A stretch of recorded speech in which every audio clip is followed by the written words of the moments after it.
durablement vôtre pour un monde viable, vivable et vivant.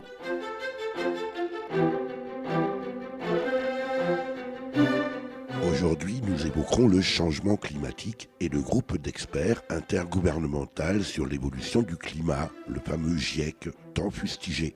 Pour y voir plus clair, et à l'occasion d'une soirée débat organisée à Neuve-Maisons, en Meurthe-et-Moselle, le 17 décembre 2018 par le pays Terre de Lorraine, nous avons rencontré l'un des membres du GIEC, océanographe, climatologue, directeur de recherche au CNRS.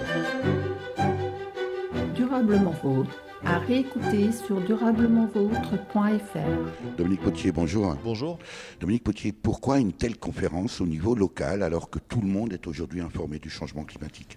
Moi, je crois beaucoup à l'échange. Les intervenants ce soir, Éric Gilardi et Pierre Larrouturou, vont provoquer un débat, des réactions, une prise de conscience. On n'est pas dans une salle de débat, mais comme devant un écran. Je crois que ce qui compte, c'est le passage à l'action désormais.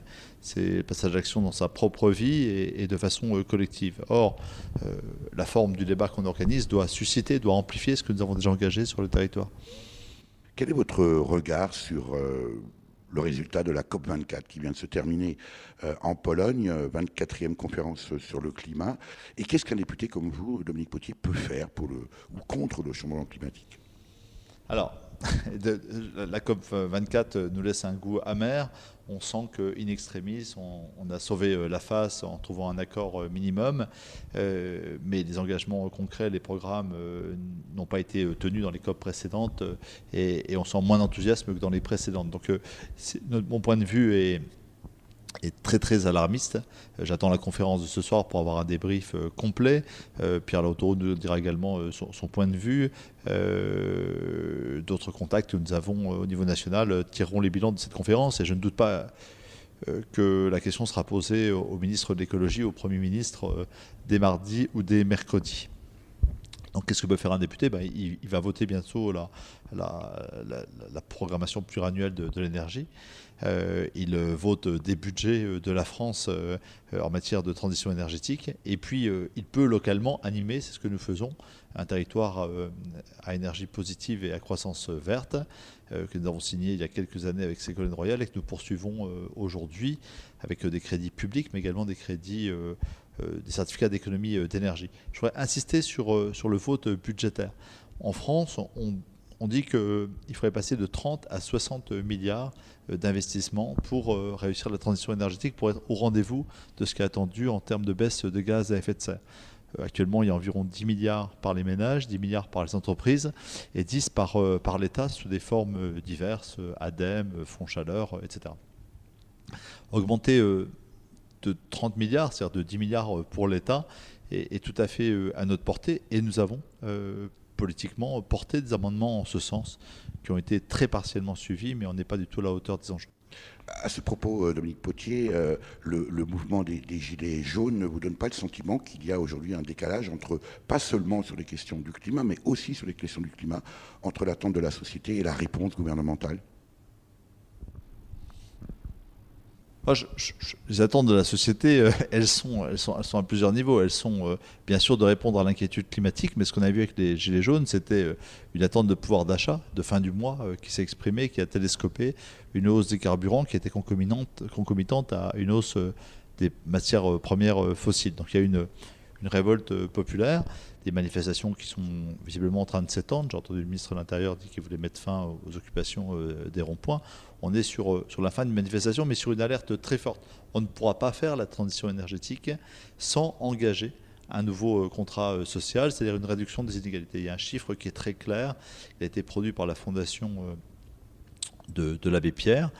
Il dit simplement que les 10% des Français les plus pauvres, proportionnellement, vont participer 4 fois plus à la trajectoire carbone que les 10% les plus riches. Donc ce n'est pas quelque chose qui est acceptable. Au minimum, la transition énergétique doit être financée proportionnellement aux revenus et aux moyens des personnes concernées. On pourrait espérer, nous pourrions espérer bien sûr qu'elles réduisent ces inégalités. Mais au minimum, elles ne doivent pas les amplifier comme c'était le cas jusqu'à présent.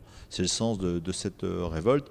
Non, je ne crois pas qu'il y ait de décalage. Ce qu'il y a parfois, c'est qu'on est parfois désinvolte. C'est-à-dire qu'on passe l'été où on manque d'eau, on voit son jardin, son environnement se détériorer, on voit quelques communes qui manquent d'eau, on voit les problèmes économiques, sociaux, environnementaux que ça génère, et on est dramatisé. C'est notre sujet de conversation, et puis tout à coup, en octobre, en novembre, il pleut, et on oublie. Que cette situation, si elle se reproduit, va être dramatique pour l'alimentation, pour les cours d'eau, pour notre qualité de vie, et que c'est le début d'un enfer qui est programmé si nous dépassons les 2 degrés. Donc la question d'une telle conférence au cœur de l'hiver est vraiment bienvenue, parce qu'elle nous permet de nous rappeler nos angoisses de l'été. Ce soir, interviendront Éric Guilliardi, Pierre Larouturou, qui sont éminents scientifiques et des spécialistes du climat. Dominique Potier, est-ce qu'il n'y a pas un certain décalage là aussi entre ce que les citoyens sont invités à faire pour lutter contre le changement climatique et puis le comportement à la fois des grandes entreprises, de certains grands secteurs industriels et peut-être agricoles, et puis le comportement des États eux-mêmes? Je crois qu'il y a des entreprises, des citoyens et certains comportements de l'État qui sont héroïques et d'autres qui sont d'une totale désinvolture. Donc on a les deux à chaque fois, c'est pas les uns ou les autres. Il y a des grands groupes industriels qui ont fait des efforts colossaux parce que c'était leur propre intérêt ou pour des consciences éthiques, et puis d'autres qui sont d'un certain cynisme. Donc moi je ne jetterai pas l'opprobre sur une catégorie en particulier. Je dis qu'on n'est pas toujours très cohérent. Et ceux qui gagnent beaucoup d'argent, je pense aux champions du CAC 40, devraient montrer l'exemple, bien entendu, dans leur exemplarité en matière de responsabilité sociale et environnementale. Ce n'est pas toujours le cas. Mais encore une fois, il ne faut pas généraliser. Quant aux citoyens, c'est la stratégie de la goutte d'eau, du robinet à fermer, de l'attention que nous portons à nos comportements. Moi, je trouve qu'il n'y a rien de dérisoire dans ces démarches. Une société qui change, elle est capable de provoquer de véritables changements d'échelle. Et pour ça, la prise de conscience doit être la plus partagée possible. C'est aussi le but d'une conférence comme celle que nous organisons ce soir. Précisément, à vous laisser accueillir vos invités, Éric Guilliardi ce soir et Pierre Larouturou. Merci Dominique Potier. Merci à vous. Durablement vôtre, Éric Mutschler. Thomas Bailly, vous êtes l'un des organisateurs de cette conférence Changement climatique parce que vous êtes chef de projet transition au pays Terre de Lorraine, dont on a entendu à l'instant votre président Dominique Potier.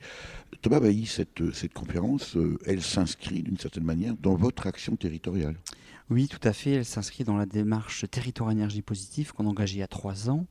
Et un des enjeux de cette démarche Territoire Énergie Positive, c'est de sensibiliser tout le monde, tout public, à la transition énergétique et au changement climatique. Donc on a organisé au mois de novembre une vingtaine d'animations sur la transition énergétique aux 4 coins du territoire, dans différentes thématiques, la méthanisation, l'énergie solaire, la rénovation thermique. Et puis on clôt cet événement par une conférence sur le changement climatique.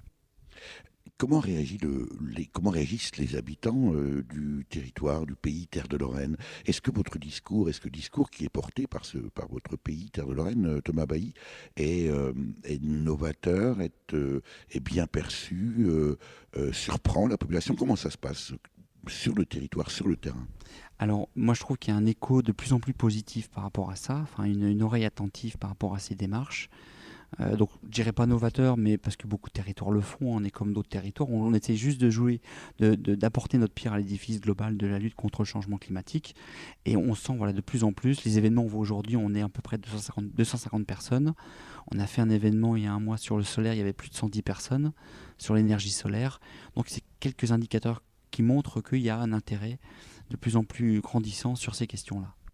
Alors aujourd'hui, plutôt ce soir, 17 décembre, ici à Neuve-Maisons, près de Nancy, interviennent ce soir, à 17 novembre, ici à Neuve-Maisons, interviennent 2 scientifiques de renom international, Éric Guilliardi et Pierre Larouturou. Est-ce que ça veut dire, Thomas Bailly, qu'il faut aujourd'hui faire venir des stars, d'une certaine manière, pour que cet électrochoc, en tout cas cette prise de conscience, s'accélère auprès de la population? Moi, je pense que c'est inévitable. Le fait d'avoir un climatologue du GIEC, ça donne une garantie scientifique pour dire il n'y a plus de débat, en tout cas le changement climatique est là, permettre une vraie prise de conscience pour que les gens agissent, parce qu'on sait que c'est dans les 2, 3, 4 ans qui viennent. Si on n'agit pas fortement, ça sera un peu trop tard, quoi. C'était vraiment le sens de cette conférence aujourd'hui, de dire il faut qu'on se réveille. soleil, il faut qu'on se bouge. On va lancer à partir de 2019 un plan climat air énergie territorial qui va être vraiment l'outil pour notre territoire pour mettre en place des actions concrètes. Et donc on a besoin de mobiliser un maximum de personnes pour qu'elles puissent s'engager dans cette démarche.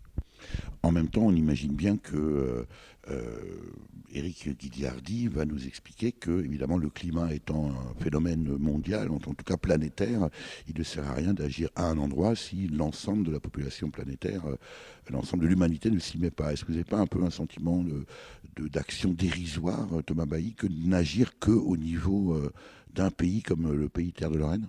Alors non, je pense qu'on a chacun son rôle à jouer. Le fait d'agir sur l'adaptation au changement climatique est hyper important parce qu'on va le subir. Donc si un territoire n'est pas prêt, il va le subir plus fortement. Enfin, en tout cas, il aura une capacité de résilience moins forte. Donc je pense qu'il y a un enjeu là-dessus. Et puis après, sur l'aspect réduction des émissions de gaz à effet de serre, c'est dans une logique, on apporte chacun notre pierre à l'édifice. On espère que d'autres le font comme nous. Mais effectivement, on n'est pas maître de notre destin.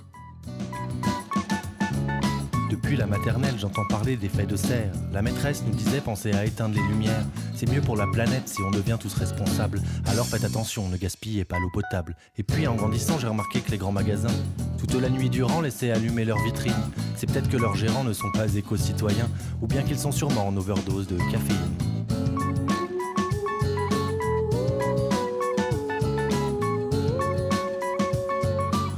Ils sont sûrement en overdose de caféine. C'est le réchauffement climatique qui nous fait bouillir la cervelle. Cette croissance frénétique, mélancolique qui nous harcèle. C'est le réchauffement climatique qui nous fait bouillir la cervelle. Cette croissance frénétique, mélancolique qui nous harcèle.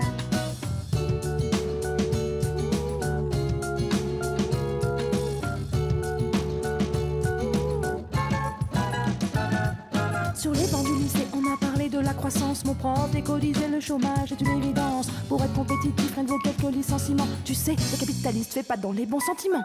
J'ai lu 2-3 bouquins pour mieux comprendre l'économie. Des envies, des synthèses, la guerre ou la consommation. Chômeur, consommateur, est-ce la bonne alchimie? Ou peut-être que la croissance n'est pas la bonne appellation?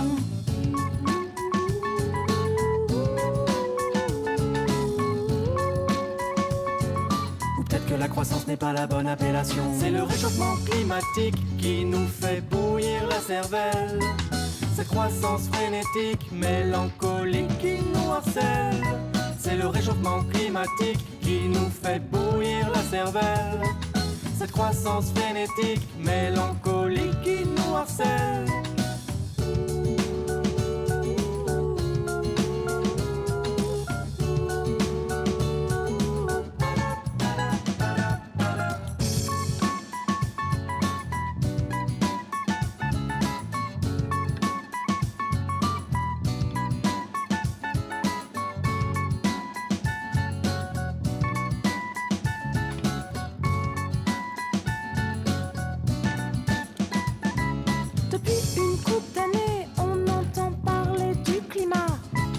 Et Donald qui nous tweet, le réchauffement n'existe pas.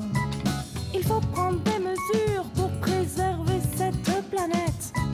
Alors faites-nous confiance, on va trouver la bonne recette. Mais est-ce que la croissance peut devenir écologique?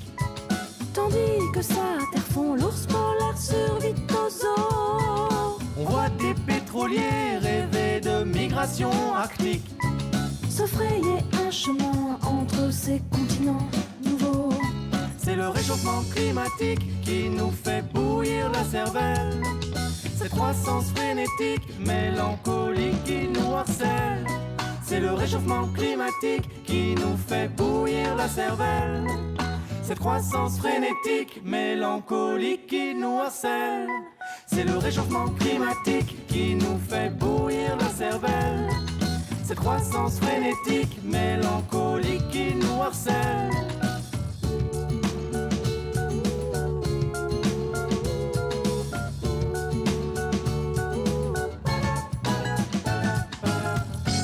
Nous sommes cette fois avec Éric Ghigliardi qui interviendra tout à l'heure dans cette conférence sur le changement climatique organisée par le pays Terre de Lorraine, présidé par Dominique Potier, au centre culturel Jean Lotte à Neuve-Maisons. C'est à côté de Nancy, en Meurthe-et-Moselle.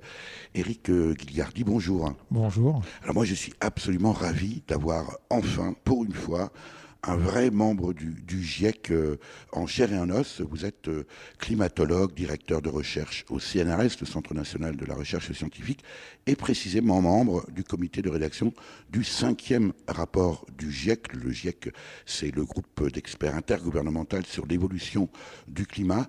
Vous allez intervenir tout à l'heure dans cette conférence. Éric Guilliardi, en quoi va consister votre présentation ? Alors, c'est d'abord partager la connaissance qu'on a de la machine climatique, comment elle fonctionne. C'est vrai que beaucoup de citoyens vivent dans la météo, mais bien comprendre ce que c'est que le climat, en quoi c'est différent de la météorologie qui nous entoure tous les jours. Le climat, c'est des moyennes sur plus longtemps. La saison commence à parler du climat. Ensuite, de parler de ce qui fait varier le climat. Alors voilà, l'ensoleillement fait varier le climat pour les saisons, mais il y a d'autres facteurs qui vont être des facteurs soit internes, soit externes, qui vont faire varier le climat. On a parlé du Soleil, et des variations plus lentes du Soleil ou de l'orbite de la Terre autour du Soleil. Il va y avoir aussi une éruption volcanique qui va refroidir le climat pendant 1 ou 2 ans. Et puis ces fameux gaz à effet de serre qui, eux, ont un pouvoir réchauffant. Donc, montrer comment on a découvert ce rôle des gaz à effet de serre. Et en fait, ensuite de parler du réchauffement du climat qu'on a décelé depuis les années 1960 maintenant, et l'aventure scientifique, l'espèce d'enquête qu'on a menée pour montrer le lien entre les émissions de gaz à effet de serre, qui sont en fait essentiellement le dioxyde de carbone. Ce dioxyde de carbone vient de l'émission de brûler du pétrole, du charbon et du gaz, du carbone stocké dans le sous-sol depuis des millions d'années, qu'on brûle et qui part dans l'atmosphère. Et donc de montrer que cette augmentation de gaz à effet de serre réchauffe le climat et continuera à le faire si on ne réduit pas nos émissions. Alors, tout ça, Éric Guilliardi, on le comprend assez aisément. Je pense que je ne sais pas, mais j'imagine que nos enfants, dans leur classe, les petites classes même, apprennent ça. Comment se fait-il que, aujourd'hui, on parle évidemment beaucoup de changement climatique, vous parlez de réchauffement climatique, est-ce qu'il n'y a pas aussi là un glissement sémantique, mais c'est peut-être une question anecdotique. Bien sûr, la COP 24, la conférence des parties sur le changement climatique qui vient de terminer sa 24e réunion en Pologne, il y a quelques jours, en tout cas c'était fin mi-décembre, ça fait 24 ans que les instances intergouvernementales réfléchissent à ce changement climatique et surtout ce qu'il faudrait faire. 24 ans que ça dure et 24 ans que rien ne bouge. Pourquoi ? Alors, d'abord, je pense que les choses bougent. Il a fallu, nous, scientifiques, on s'est rendu compte que l'activité humaine était en train de modifier le climat, de le réchauffer, de le perturber. Ça, Éric Guilliardi, ça a été une découverte scientifique d'une certaine manière, à un moment donné. Voilà, il y a à peu près 25 ans, début des années 90, il n'y a plus de doute scientifique possible sur le fait que le réchauffement en cours était lié aux activités humaines. À partir de ce moment, on a tiré la sonnette d'alarme, donc les rapports du GIEC, qui se sont succédés en raffinant de plus en plus le diagnostic scientifique. Et effectivement, en parallèle de ça, s'est mis en branle la machine internationale pour savoir qu'est-ce qu'on fait. Et en fait, il a fallu 25 ans pour arriver à l'accord de Paris, en 2015, qui est un vrai tournant, puisque c'est la première fois que donc ces 195 pays signent un accord en disant « Oui, effectivement, nous reconnaissons tous qu'il y a un problème, il faut qu'on s'en occupe ». Quelque part, ce que vous nous dites là, Éric Guilliardi, c'est la première phase de reconnaissance. Voilà. C'est-à-dire on est vraiment passé, nous en tant que scientifiques, on le vit au quotidien, de l'alerte aux solutions. Donc là, nous sommes passés dans le monde des solutions. Donc effectivement, il y a un risque important à continuer à émettre du dioxyde de carbone comme on le fait. Comment est-ce qu'on fait pour réduire ? Et là, on est vraiment dans le monde des solutions qui dépasse l'expertise scientifique, puisqu'elle suppose que tous on se mette en tant que tous les acteurs de la société autour d'une table pour savoir comment est-ce qu'on fait pour réduire nos émissions de dioxyde de carbone. Alors, on verra un peu plus tard précisément ces solutions, Éric Guilliardi. Mais très concrètement, comment travaille le GIEC ? Parce que on entend aussi des critiques sur le fonctionnement du GIEC. Certains vous qualifient même d'imposteurs. Comment vous réagissez d'une part à ces critiques ? Et puis, très concrètement, comment vous fonctionnez au niveau mondial ? Alors le GIEC est là pour produire des rapports d'expertise sur l'état de l'art scientifique, comme on dit. Alors beaucoup de l'incompréhension du fonctionnement du GIEC vient que les gens ne connaissent pas forcément comment la science se fait. La démarche scientifique, le travail de chercheur, quelque chose de très précis, très codifié, où on va émettre des hypothèses sur une observation qu'on fait de notre environnement. Ensuite, il va falloir faire des expériences pour tester ces hypothèses, puis on arrive à des résultats qu'on publie dans des revues à comité de lecture relus. Donc c'est un processus assez long qui va prendre plusieurs années. Nous, quand on démarre un projet de recherche, il faut plusieurs années. Et on publie cette littérature scientifique. L'objectif du GIEC, c'est de prendre ces milliers, dizaines de milliers maintenant d'articles et d'en faire une synthèse. Là où il y a consensus scientifique et là où il y a encore du travail à faire pour arriver à une connaissance suffisante pour agir. Mais vous-même, Éric Ghigliardi, je disais, vous avez été membre du comité de rédaction du 5e rapport du GIEC 2014, je crois. Oui. Comment êtes-vous nommé? Comment sont nommés les membres du GIEC? Et puis, encore une fois, concrètement, vous faites comment? Vous travaillez sur Internet, vous passez des coups de fil, vous avez des réunions, vous voyez ce que... Oui, tout à fait. Concrètement. Alors, ce qui se passe, c'est que d'abord, en tant que scientifique, on candidate auprès de chaque pays, un point de contact national auprès des 195 pays. Et ce point de contact vérifie juste que la personne qui candidate a des compétences scientifiques, c'est-à-dire a déjà publié dans ce domaine, est un expert du domaine. Ensuite, ces candidatures sont transmises au bureau du GIEC, qui est à peu près une trentaine de personnes, qui est donc installé à l'ONU, en l'occurrence l'Organisation météorologique mondiale à Genève. Et ces 30 personnes vont construire les équipes, c'est-à-dire qu'il y a plusieurs centaines de chercheurs, donc une quinzaine par chapitre. Il y a 3 tomes, une quinzaine de chapitres chaque, donc ça fait 800 personnes, 800 experts en tout. Et ces experts vont travailler pendant 4 ans. On va avoir 4 réunions d'auteurs principaux, puisque c'est comme ça qu'on est appelé. Et on va organiser notre travail pour lire les articles qui ont été publiés, écrire une première version du rapport qui va être relue par d'autres.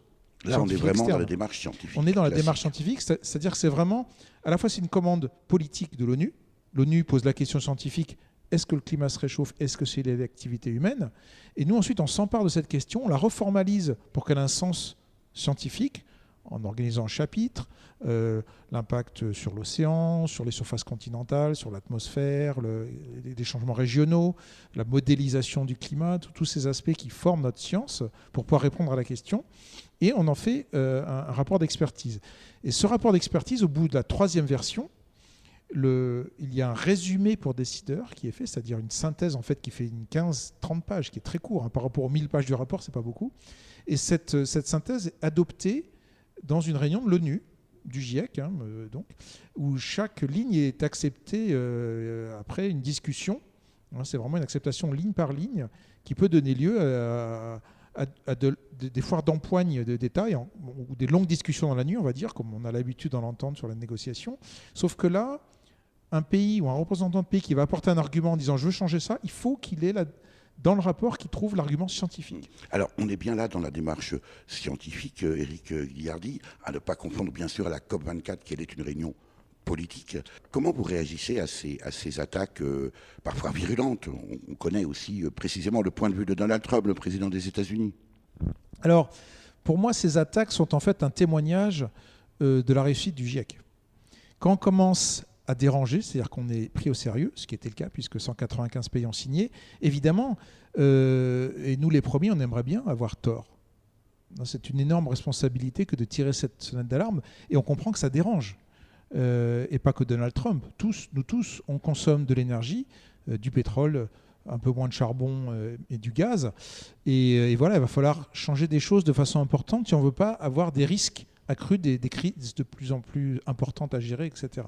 Donc c'est normal qu'il y ait des gens qui nient la chose. Alors vous-même, vous disiez qu'on rentre aujourd'hui, vous entrez aujourd'hui au GIEC dans une phase de solution.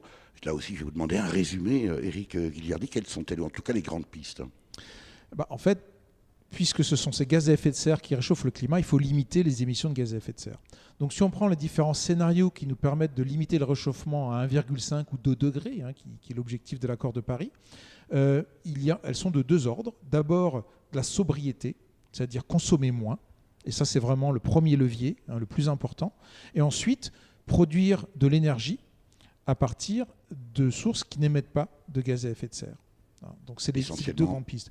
Ça va être le solaire, l'éolien, la biomasse, l'hydraulique, les énergies même marémotrices. Il y a de nombreuses possibilités.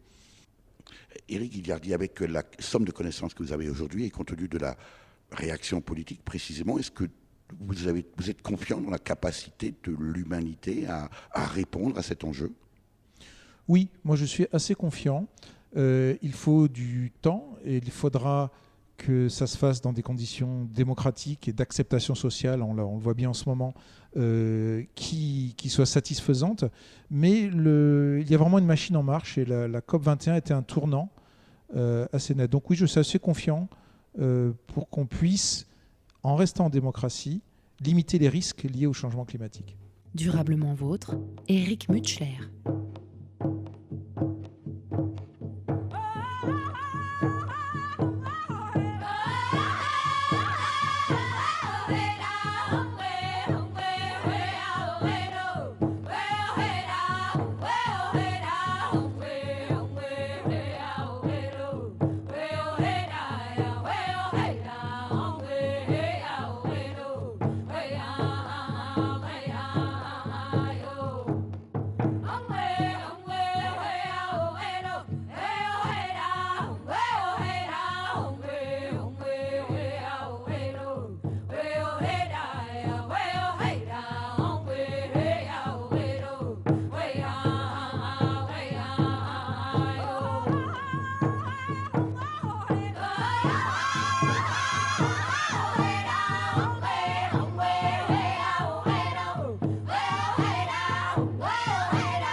Éric Gilliardi, climatologue, directeur de recherche au CNRS, membre du comité de rédaction du 5e rapport du GIEC, le groupe d'experts intergouvernemental sur l'évolution du climat. On est à quelques instants du début de cette conférence qui se tient ce lundi 17 décembre à Neuve-Maisons, c'est à côté de Nancy, en Meurthe-et-Moselle. Vous venez de parler de démocratie. Quel lien faites-vous entre l'enjeu du changement climatique et la démocratie précisément ? En fait, le risque, il est plus pour nos sociétés que pour la planète. Vous savez, dans 1 million d'années, notre petit chepette de CO2, la Terre, elle s'en moquera.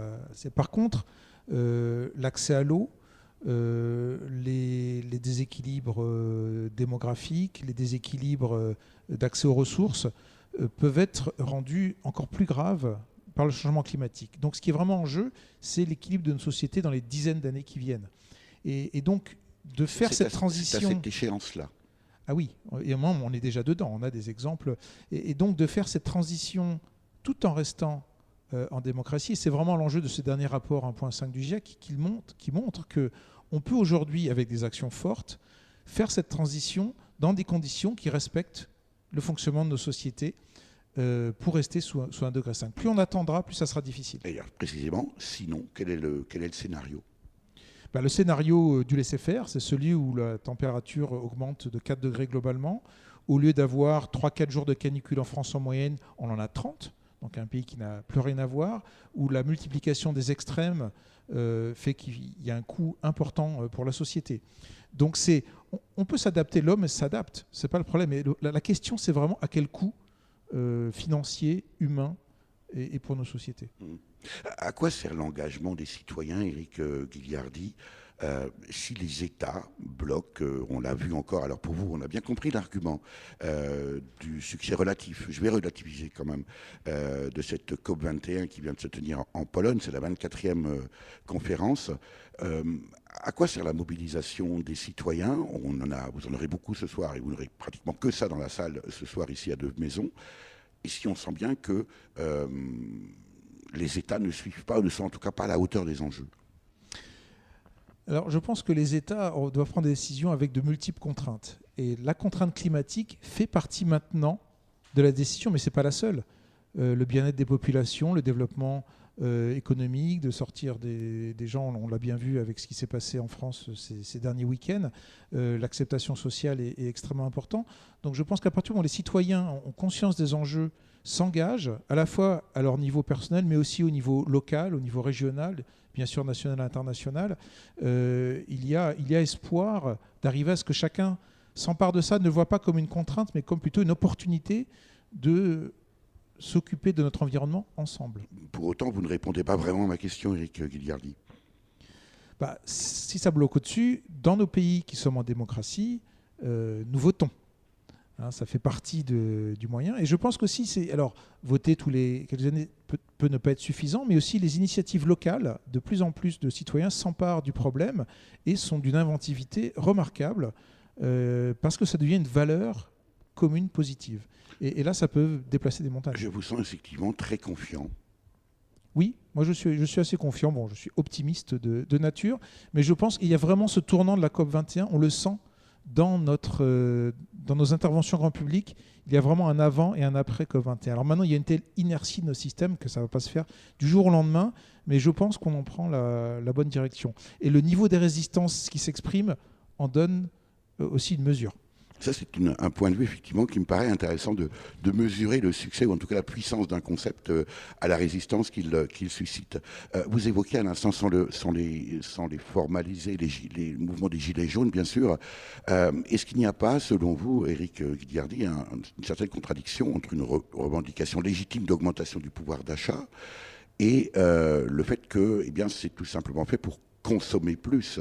Alors, entendons-nous bien, je ne suis pas en train de dire qu'il faille maintenir la pauvreté pour ralentir le changement climatique, mais je pointe cette contradiction. Alors là, ça dépasse l'expertise du climatologue. Vous adressez aux citoyens qui participent à la vie de la cité. Il faut que tous ensemble, on réduise nos émissions de dioxyde de carbone, mais dans le fonctionnement qu'on a, qui est complexe. On est dans des sociétés complexes. Donc, c'est normal que des personnes disent « mais moi aussi je veux contribuer à ça », mais n'oublions pas le reste des éléments. Voilà, mais là on est au-delà du diagnostic scientifique. J'entends bien. Alors, on n'aura malheureusement pas la possibilité de rencontrer Pierre Larouturou parce que, les conditions de cette conférence font qu'il est encore à cet instant dans le train et il va arriver en cours de route. Un mot néanmoins, Pierre Larouturou est ingénieur agronome, il est délégué général du pacte finance-climat. On trouvera beaucoup d'informations sur la toile, bien sûr. Mais il vient d'être nommé membre du Haut Conseil pour le climat, cette instance indépendante placée auprès du Premier ministre, créée juste quelques jours avant la COP24 en novembre 2018. Pour vous, Éric Ghigliardi, un Haut Conseil pour le climat, c'est une instance de plus ? Je ne pense pas, puisque quelque chose qui est spécifique à la France, c'est que l'expertise scientifique est assez peu présente autour de nos politiques et de la décision politique, à la différence de la Grande-Bretagne ou des États-Unis, par exemple. Donc la création de conseils de ce niveau permet à ce que l'expertise scientifique puisse vraiment contribuer de façon encore plus précise, et pas tous les 7 ans après un rapport du GIEC à travers l'ONU, mais de façon très précise et très locale au niveau de la décision politique. C'est à rapprocher à ce qui s'est fait par exemple dans la région de Nouvelle-Aquitaine avec un rapport Acclimatera qui a, à la demande du politique, réuni de nombreux experts pour déterminer les clés d'action locales. Et donc cette co-construction entre de nombreux acteurs est, moi je pense, très intéressante.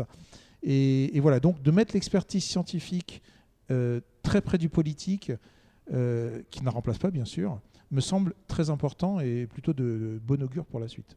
En même temps, on peut aussi évoquer, pourquoi pas, les OGM, le glyphosate. Il y a beaucoup de sujets où les scientifiques pourtant alertent, et puis forcément le politique décide.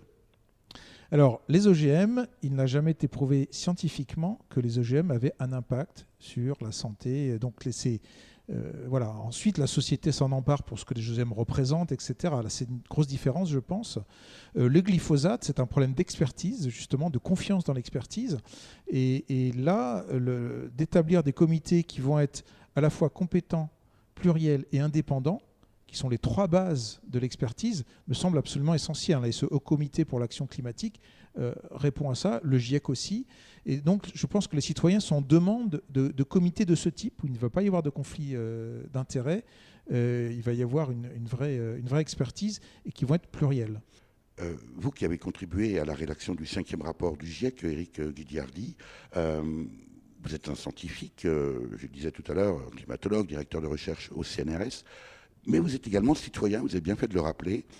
Comment est-ce que vous réagissez face à... Est-ce que vous n'avez pas envie parfois que ça aille beaucoup plus vite et si oui, comment agir ? Alors le citoyen, comme je le disais tout à l'heure, moi ce qui m'importe c'est l'équilibre de nos sociétés. Aller plus vite si c'est pour brusquer nos sociétés, prendre un risque avec l'équilibre de nos sociétés, je ne serais pas pour. Moi, en tant que citoyen, je préfère un monde qui va être peut-être un peu plus chaud, mais qui reste en démocratie, qu'un monde qui va rester à 1,5 degré, mais de façon non démocratique. Donc ça, je pense que cet élément social est fondamental et il est intégré dans la plupart de nos décisions. Il faut aussi l'intégrer pour cette gestion planétaire du climat. Est-ce que le fait d'être un optimiste comme vous, Éric Guilliardi, n'emporte pas le risque de se dire finalement, puisqu'on est optimiste, ne bougeons pas, les choses vont se régler d'elles-mêmes ? Ah non, je suis loin. D'ailleurs, je suis ici, donc je ne bouge pas. Je bouge, au contraire, je me déplace. Et on passe beaucoup de notre temps, nous scientifiques, maintenant, à les rencontrer, le grand public, les écoles, les politiques, pour donner les éléments qui vont aider à la prise de décision. Mais chacun à sa place. Durablement vôtre, Éric Mutschler.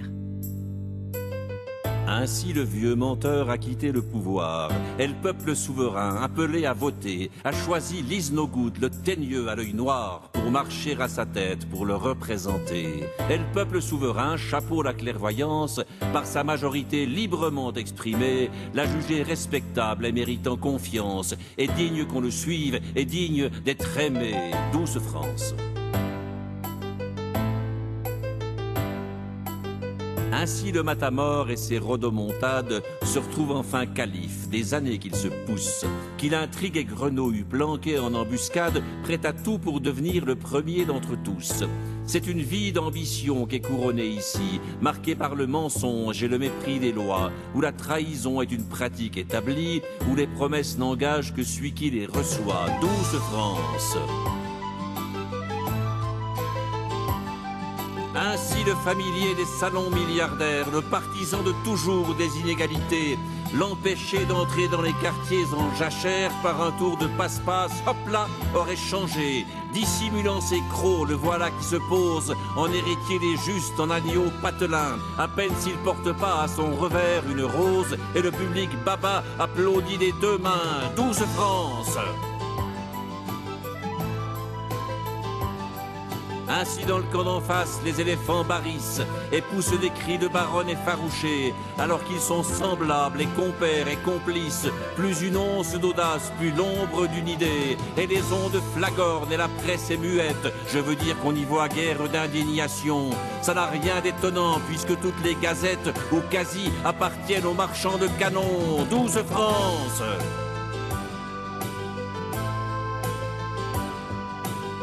Ainsi les renégats viennent à la gamelle, sans vergogne à la soupe, les plats en rang serré, arrivistes et faux culs se ramassent à la pelle. Le spectacle est superbe en même temps qu'à pleurer, et le cow-boy obtus dans sa marche à la guerre, bénissant le Dieu bon compte un allié de plus. Pleurer les démunis, crever les pauvres hères, voici le temps des brutes, le temps des parvenus, la pauvre consolation que l'on pourrait avoir. Mais je ne sais s'il y a lieu de rappeler ça, c'est que si le peuple est encore un couillon dans l'histoire, un cornard, un cocu, un porteur de grand bois, il n'est pour cette fois pas tout seul dans ce cas. 12 France.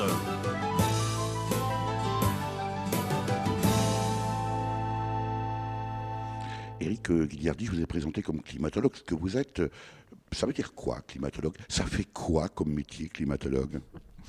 Alors ça comprend comment fonctionne la machine climatique, et moi plus particulièrement les échanges entre l'océan et l'atmosphère, le rôle des océans dans le climat. Donc ça suppose d'aller, par exemple, faire des campagnes en mer, d'aller mesurer l'océan, on dit l'observer, la température, la salinité, d'autres paramètres. Ensuite, de retour au laboratoire, ça va être de construire des modèles informatiques de la Terre, puisque à la différence d'autres sciences où on peut faire des expériences sur des paillasses, là, on n'a qu'une Terre, qui fait partie d'ailleurs de l'enjeu. Pas de plan B. Voilà. Et donc, pour faire des expériences, on fait des planètes numériques. On va tester des idées de notre compréhension, des hypothèses de notre compréhension dans ces modèles numériques. Vous disiez tout à l'heure vous déplacez, ça veut dire que vous venez de quelque part, vous travaillez à quel endroit, Éric Ghigliardi, là aussi de façon très concrète? Alors, je travaille à Paris, à Jussieu, donc installé sur Sorbonne Université, donc dans un institut qui s'appelle l'Institut Pierre-Simon Laplace, qui regroupe à peu près 1200 chercheurs dans la région parisienne sur les thématiques de l'environnement. Qu'est-ce qui vous a amené à vous intéresser au climat? Alors, moi, je viens d'une région, enfin, du côté de ma mère, qui est Saint-Malo, à Bretagne, où j'ai toujours beaucoup navigué et aimé être sur l'eau. On commence à comprendre le rapport à l'océan. Voilà. Et donc, c'est vrai que de comprendre, c'est magique d'être sur l'océan, sous les nuages, et de comprendre comment ça m'a toujours fasciné. Et voilà. Et donc, je suis arrivé après avoir fait donc une école d'ingénieur, puis une thèse dans ce domaine-là. Alors tout ça concerne bien sûr votre parcours scientifique, Éric Ghigliardi. Est-ce qu'à un moment donné, on sent bien dans votre discours que vous êtes aujourd'hui, en tant que ayant participé à la rédaction du 5e rapport du GIEC et membre du GIEC à ce moment-là, vous êtes un peu à la croisée entre le politique et le scientifique. Vous n'avez jamais eu envie de passer le cap, entrer en politique? Non, parce que je pense que... Par contre, ce que j'ai fait, j'ai passé la frontière de mon laboratoire. Je suis sorti de mon laboratoire pour aller vers la société. Donc ça, effectivement, c'est une décision que j'ai prise à un moment. Pour quelle raison? En fait, ça vient de l'époque où, justement, on s'est fait traiter de menteur et d'imposteur dans beaucoup de médias par certaines personnes. Et on s'est dit, en fait, on était un certain nombre à se dire qu'il y avait trop de gens qui parlaient à notre place, que ce soit des ONG environnementales qui annonçaient la fin du monde ou des gens qui niaient qu'il y avait un problème. En fait, c'est ni l'un ni l'autre. Et nous sommes les seuls à pouvoir porter ce que nous dit la connaissance scientifique. Ça, c'est une remarque qui ne vaut pas que pour les aspects de changement climatique, Éric Ghigliardi. C'est une critique peut-être qu'on peut faire d'une manière générale à la communauté scientifique. Oui, et là encore, je pense qu'il y a un problème de culture nationale dans nos formations, mais nous sommes en train de changer ça. Les chercheurs ne sont pas incités à la prise de parole, à savoir communiquer. Et c'est moins dans la culture que ça va être dans d'autres pays, par exemple, comme la Grande-Bretagne. L'invité de Durablement Vôtre, coup de gueule ou coup de cœur?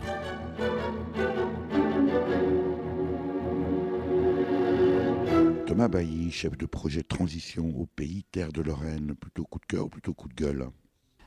Plutôt coup de cœur, même deux coups de cœur. Le premier, c'est ce soir, tout simplement, le fait que monsieur Éric Ghigliardi prenne du temps, qui est directeur de recherche au CNRS, qui a une part importante de mission sur la formation des étudiants et puis sur la recherche, prenne du temps pour venir... membre du GIEC. Oui, qui est membre du GIEC et qui est climatologue, prennent du temps pour venir débattre et surtout présenter les enjeux du changement climatique aux citoyens.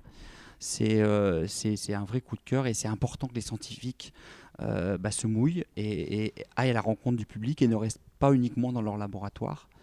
Est-ce que c'est compliqué, Thomas Bailly, de faire venir comme ça des scientifiques de renom international dans une commune comme Neuve-Maisons, à côté de Nancy? Est-ce que les scientifiques vont volontiers à la rencontre du public aujourd'hui? Est-ce qu'eux-mêmes ont compris l'importance de cette démarche? Alors non, je pense pas que c'est compliqué. Simplement, les enseignants, chercheurs, ils sont dans leur labo. Il faut simplement prendre contact, aller sur Internet, prendre contact auprès des enseignants-chercheurs. On a par exemple un événement fin février qui est plus local sur les enjeux du changement climatique chez nous. Et on a pris contact avec l'INRA, l'Institut national de la recherche agronomique. Et voilà, on a pu trouver un enseignant-chercheur qui accepte volontiers de venir. Donc je pense que c'est possible. Simplement, c'est pas naturel. Pas naturel, en tout cas chez les scientifiques, mais peut-être effectivement, à l'instar d'ailleurs de ce que la démarche d'Éric Guilliardi d'une part et puis de Pierre Larouturou sont peut-être des démarches intéressantes. Peut-être aussi que ça va éveiller des vocations auprès des enseignants-chercheurs, pourquoi pas lorrains ou ailleurs. Ça, c'était votre premier coup de cœur, Thomas Bailly. Votre deuxième coup de cœur? Alors le deuxième coup de cœur, c'est une rencontre. On a accueilli des étudiants d'AgroParisTech, une école d'ingénieurs forestière sur Nancy, et de l'ENSAIA, qui est une école agronomique, sur notre territoire pour une matinée d'échange avec un maire d'une commune qui s'engage dans la transition énergétique de manière très concrète, opérationnelle, avec ses difficultés, ses réussites, mais aussi ses difficultés, et puis un agriculteur qui est en organisation. Et donc c'était vraiment intéressant, je trouve, l'échange entre générations, entre des étudiants qui vont avoir des responsabilités plus tard dans leur profession, qu'ils aient un message d'acteurs de terrain pour leur dire voilà les difficultés et puis les réussites qu'on a, et prenez-en bien conscience quand vous exercerez vos responsabilités, parce que c'est des étudiants qui étaient en Master 2, en fin d'école d'ingénieur, donc qui allaient bientôt rentrer sur le marché du travail et allaient pouvoir plus ou moins fortement, en tout cas, s'engager dans la transition énergétique. Dans ce type de démarche, Thomas Bailly, est-ce que vous ne ressentez pas une forme de conflit de génération? Je veux dire par là que sur le terrain, il y a des agriculteurs qui sont de l'ancienne école, on ne va pas dire de la vieille école, de l'ancienne école, qui ont été éduqués, formés, incités même à la production, quels que soient les moyens, y compris les pesticides à tout va. Et puis aujourd'hui, une génération qui arrive peut-être en étant heureusement plus sensibilisée à ces questions, peut-être même des élus, puisque certains d'entre eux, et dans le milieu rural, bien souvent, bien sûr, les élus sont également des agriculteurs ou des néo-ruraux. Est-ce que vous remarquez ça sur le terrain, ces espèces de conflits de génération? Alors non, sur le terrain, je ne le vois pas trop. C'est vraiment d'abord un état d'esprit. C'est vrai que la génération d'élus est plutôt âgée, mais il y a tous les âges. Non, c'est d'abord un état d'esprit. C'est pas une histoire d'âge, moi je pense pas. Par contre, la génération, je pense notamment d'ingénieurs, on parlait d'ingénieurs, de jeunes ingénieurs formés. Je pense qu'ils ont une conscience écologique plus forte. Moi, j'ai fait mon diplôme d'ingénieur il y a une vingtaine d'années, et c'est vrai que on n'était pas du tout sensibilisé à ça. Donc moi je pense que la génération de jeunes scientifiques qui sortent des écoles aujourd'hui, de l'université en général, a une vraie conscience, des vraies compétences dans ce domaine. Et donc ça devrait être une chance pour notre pays et nos territoires. Vous parlez des jeunes, Thomas Bailly, en même temps on aurait pu s'attendre à ce que ce soit davantage encore relayé précisément par les jeunes. Or on s'aperçoit que cette prise de conscience n'est pas homogène dans l'ensemble de la population jeune, précisément. Est-ce que c'est lié à l'éducation? Est-ce que c'est lié au parcours? Est-ce que c'est lié aux contraintes professionnelles, par exemple? Est-ce que vous, dans votre territoire, Pays Terre de Lorraine, vous observez ce type de phénomène? Alors, on a peu de contacts dans nos démarches de transition énergétique sur le territoire, TEPOS. On a peu de contacts pour l'instant avec les jeunes, mais c'est vrai que c'est peut-être un enjeu de voir comment on peut sensibiliser, rentrer en contact avec les collégiens, lycéens, et puis des étudiants sur Toul, par exemple. Je pense que ça serait intéressant effectivement d'échanger avec eux et voir leur état d'esprit et les sensibiliser pour qu'ils aient une vraie conscience écologique et de transition énergétique. Alors la conférence de ce soir, ici, le 17 décembre, à Neuve-Maisons, près de Nancy, en Meurthe-et-Moselle, avec deux scientifiques, Éric Guilliardi d'une part et Pierre Larouturou d'autre part, sur les questions de changement climatique. Évidemment, c'est une approche davantage scientifique, en tout cas en ce qui concerne Éric Guilliardi, mais Pierre Larouturou était en retard ce soir. Donc peut-être que le volet financier a fait un peu défaut dans cette conférence. La transition énergétique et la transition écologique, Thomas Bailly, on le sait bien, il y a une dimension écologique au sens, là encore, scientifique, mais il y a aussi un besoin de changement de modèle économique. Est-ce que une entité comme le pays Terre de Lorraine peut agir dans ce domaine-là? Il y a une cohérence entre agir sur le changement climatique et générer des économies financières, ou en tout cas ou générer même des plus-values financières. Quand on regarde les dépenses énergétiques, derrière il y a la facture énergétique. Donc plus on fait d'économies d'énergie, plus on baisse la facture énergétique. Donc c'est un argument qu'on développe auprès des habitants, auprès aussi des entreprises du territoire, pour dire si vous faites des économies d'énergie, vous aurez un retour sur investissement financier.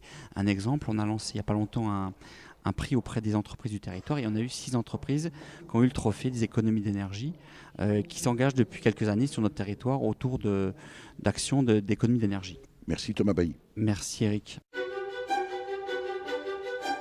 Voilà pour ce reportage sur le changement climatique et le groupe d'experts intergouvernemental sur l'évolution du climat à l'occasion d'une soirée débat organisée à Neuve-Maisons en Meurthe-et-Moselle le 17 décembre 2018 par le pays Terre de Lorraine.